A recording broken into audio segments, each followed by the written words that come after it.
So I'm going to go ahead and add my name here. It'll prompt you for your email address. This is what's going to be displayed on the site. It's going to ask you for your professional info. So we're just going to go ahead and enter in some dummy info here. We'll do Albuquerque.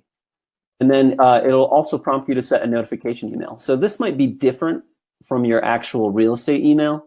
If you have like a, for example, if I had chris@remax.com, but, connected to my smartphone was just a more standard Gmail address, that might be where you would want to put that. So I'm just going to go ahead and use the same one now.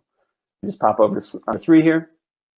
So this is where we could upload your logo and your headshot that would automatically be added to the site.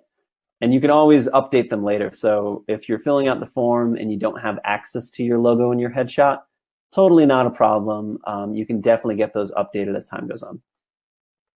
Brand color, let's just do like a nice green, like an EasyAgentPro green of some kind. See that. And then I'm going to go ahead and click next here. And then finally, it's going to ask for a location image. You can leave that default like that, or you can add one. And then after you're all done with that, you're just going to say, I'm finished, build my site.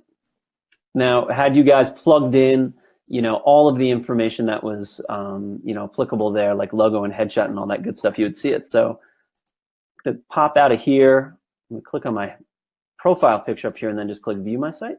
Right out the bat, you're going to have a site that is going to feature your branding, your information, your colors, and you're kind of ready to build it out from there.